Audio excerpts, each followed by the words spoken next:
Okay, let's get started. Ghosts are real. That much I know. Hey horror freaks, welcome back to my channel. My name is Amanda. If this is the first time here, don't forget to subscribe and hit the bell icon so you can get notification every single time that I post a video, and I post every single week. So you can see from the title, today's video in my series of all horror movies, I'm going to be talking about Orphan of 2009. This psychological horror film is protagonized by Isabel Fairman and is directed by my colleague Sarah. That a fun fact, he is the same director as House of Wax of 2005. Now, as always, all my reviews are with spoilers. If you don't want those, I am sorry, but this is not the review for you since I will be talking about major spoilers of the film. So I am very sorry for that. Saying all that disclaimer, let's get into the video. Now, Orphan follows a husband and a wife who recently lost their baby, adopt a 9-year-old girl who is not nearly as innocent as she appears. Now, to give a brief summary, the film opens with a dream sequence of Kate in the hospital with John.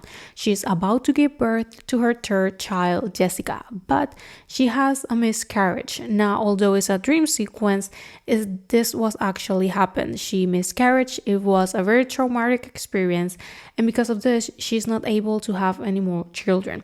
Kate and John's marriage is strained after this, and also the fact that he cheated on her years before, but he didn't confess until way later.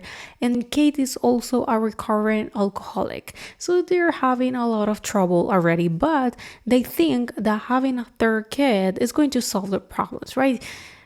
No, it's not gonna happen. It's going to make them worse. So they decide to go to an orphanage that is run by nuns, and they're able to adopt a Russian 9-year-old girl named Esther. Now, at first, Esther is the perfect child. She's having well manners. She is almost like doll-like, like just the perfect girl, right? Well, she's going to quickly show disturbing behaviors in front of Kate, in front of Max, and in front of Daniel. She kills a pigeon with a rock in front of Daniel and Max. She pushes her bully on the park while Max is watching, and when Esther is questioned, and even Max is protecting her, because quickly we're going to realize that Esther is a very dangerous person. She is threatening and scaring both Max and Daniel. She even makes Max help her kill one of the nuns of the orphanage because she returns to the house to warn John and Kate about Esther, because she's like, I never wanted to talk about this, but I didn't want to talk about this, but now I feel like I have to. It's like anytime that we have an accident, she was there. And the reason she's an orphan is because a family brought her from Russia to the United States, and that family died on a fire, and she's the only survivor. And the nun explains to Kate and John that they never found who did it, and that is a mysterious case, the fact that she's the only survivor of the fire, even like implicating that she's the one who did it. Of course, she says that no, I will never say that, but Esther is hearing the whole thing, and we know that something weird is happening, because why the hell do you want to kill her by saying those things, right? Well, with the help of Max, sadly, she kills the nun and then hides her body. She leaves the car in the middle of the road, and all the evidence, she hides it in Daniel's treehouse. But Daniel sees them. So he asks Max first. Max tells him. But unfortunately, Esther hears the whole conversation. So first he tries to threaten Daniel, and then she even tries to kind of kill Max, because she's in the car and she takes out the brakes and the car just goes all the way on down the hill, and Kate is the one that is playing for it, because all of this situation, of course, is making the marriage even worse. Even John tells to Esther, like, do something good for your mom. She takes the flowers that are on Jessica's grave since she was cremated, and Kate put some flowers. She cuts them and gives them to Kate as a bouquet. But of course we know which flowers. Since Kate gets so angry, she grabs her by her arm. Of course, this is nothing too serious, maybe some bruises. Well, although that can be considered violence. But the point is, She didn't harm her more than just a bruises, but Esther breaks her own arm and blames Kate for it. This girl is a psychopath, and all the time we only think that she's a very bad child that has something really bad on her mind, but it gets worse. Now she tries to kill Daniel. She sets the treehouse on fire, and Daniel was there, and he gets into the hospital. She tries to kill him there, but the doctors are able to save him. But since Kate is so done already with Esther, she slaps her in front of everyone, and she gets sedated and she stays in the hospital. Now, while Esther was doing all of that, Kate was trying to investigate the whole past of Esther, and she actually found out that she came from a mental institution in Estonia. She gets a call from them, and the doctor explains to Kate that Esther is not a girl but a 33 years old woman. She has a rare hormone condition that provokes to her to look like a 9 years old girl. But she's a psychopath, she's a killer. And she has been lying her whole life.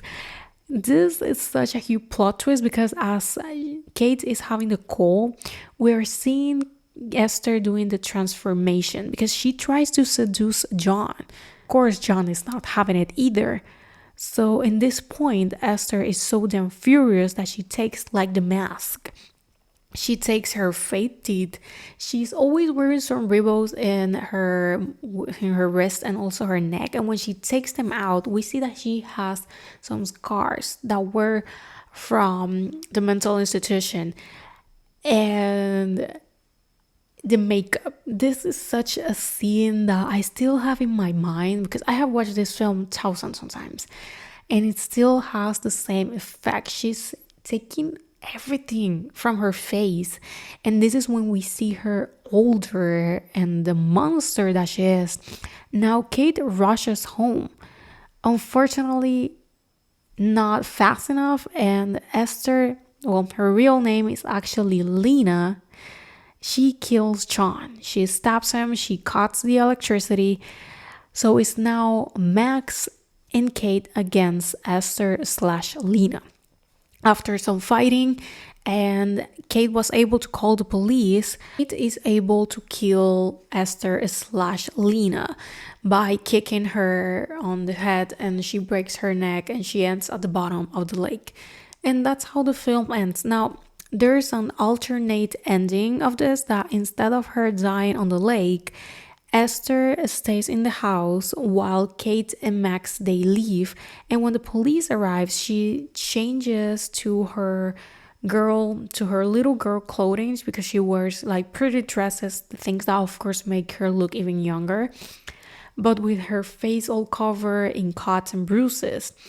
And she greets the police, and that's how it ends. But I prefer the actual ending because I am pretty sure if they had left that one as the original ending, we would have a sequel instead of the prequel that we had just last year. Because in case that you didn't know this, we have a prequel called Orphan First Kill. I did a review on that, leaving it here.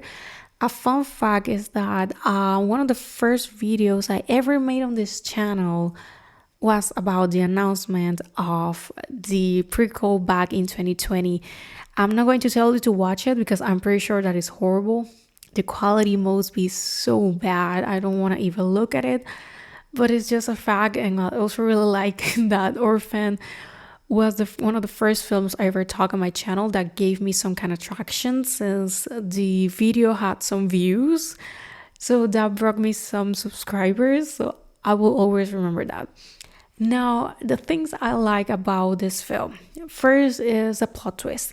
Something that happens when you watch a film with such a huge plot twist is that when you rewatch it, you're going to notice the clues and every single thing that is telling you about it. For give an example, Scream.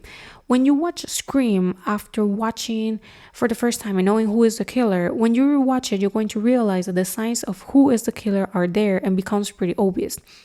And it happens with eventually every single film that has a plot twist. But in the case of Orphan, I think that is very particular, the fact that doesn't matter how many times you watch it, you're never, never, never going to guess that she is a 33 years old woman. Of course, you're going to know straight away that she has something weird happening. Like, this is not even a plot twist. This is something that the film is telling us. But the fact that she's older, the whole hormone stuff, nothing. Like, seriously, they're very good at hiding it to the point that when you watch it for the first time, of course, it's a huge plot twist. I ended up being shocked. I remember when I watched the film for the first time, HBO was releasing it. It was almost like a year later after it came out in theaters. I watched it with my mom and we were both so damn shocked. And we loved the film. Like, I have it on DVD and I have rewatched it so many times. And it's always going to be part of the list of horror movies with huge plot twists. Like, this film, it's so shocking. The second thing that I do really like is Isabel Fairman as Esther slash Lena. Esther looks, like I said, a very pretty girl and well behaved, and she's like an angel, but then switches to being the devil himself. So something that I do really like is how Isabel, being so young, she's able to portray both parts of the character, being the innocent part and the good one, while being so damn evil. She's almost a monster. So for how young she was, I think that she did such a good job, which is one of the reasons that the people like the film so much, is because of Isabel Fairman. Like, Vera Farmiga up here, she is Kate, and of course Vera Farmiga, she does a pretty good job. I think that she's a very good actress, specifically in horror. I love her in horror movies, so I think that she does a pretty good job. But Isabel takes the lead, like, she's everything. I'm pretty sure if the film was made with another actress, it wouldn't have the same impact. The third thing that I do really like is the reveal scene. Like I said, it's very shocking, and it's having the voiceover of the doctor revealing everything while having her taking everything and looking her as she's supposed to look. Because this is the funny part, is the makeup. They have to make it look older, and then on the prequel they make her look younger, because yes, Isabel reprised her role as a 9 years old girl while being on her 20s. So that I will be talking about a little bit later, but I really like it, like how they did the makeup and the whole transformation. I think that plays perfectly. Now, although this film, in my opinion, is very good, it wasn't that well received by some critics. While many people praised the plot twist, the acting, it was also criticized by how long it is, because it's quite long, and the inconsistency in the pacing. Like, sometimes it's going very fast and kind of feels rushed, and then by moments it's going very slow. So the film is not perfect, but I definitely believe that it's one of the best horror movies of 2009 and in the late 2000s, almost 2010s. So I really feel that this film deserved a little bit better than what it had when it first came out. So for me, this film will be a 4 out of 5 and a 8 out of 10. Like I said, for me, the film is not perfect, but definitely deserves a little bit more. And I do really enjoy this one. Like I said, for me, is the feeling of the plot twist. It never misses. Although I know what is going to happen, it never misses. Now, the prequel is going to focus on the family that brought her to America and died on the fire. Of course, we know how it's going to end because, of course, it's already told on the first film. But what we don't know is what happened in the middle of the story, because the film is going to show her when she's Lena and she's transitioning into Esther, and how she took the personality and who was the family. The film itself has a plot twist, something that I do really enjoy it, because the first part of the film, I'm not gonna lie, it kind of feels like the same formula as this one, but once the plot twist happens, it changes. And I really think that they did a pretty good job with that. Although the film had mixed reviews, there were many people that didn't like the film. I did. But well, I think that this has been all for this video. Thank you so much for watching. Let me know down below if you have ever watched this film. What do you thought about it? Did you like it? You didn't? You have never heard about this one? Like, this one is hella good. Like, actually, I know that Orphan First Kill is on Paramount Plus, since they are the ones that released the film. But ORPHAN, let me check right quick. I use Just Watch. This is not sponsored, but Just Watch is an app basically when you can like search any type of film or TV series, and it's going to tell you where it's available and even how much you will have to pay. Now here it says that it's available on Apple TV and Amazon to rent. Basically video on demand by $3.99. Not that expensive, and I definitely believe that is worth it. But from time to time it appears on Amazon Prime Video. I watched it like I think it was last month on Amazon Prime Video. I don't remember, but Orphan First Kill is on video on demand and Paramount Plus. But well, thank you so much for watching, and I'm going to see you guys on my next video. Bye. It's real. That much I know.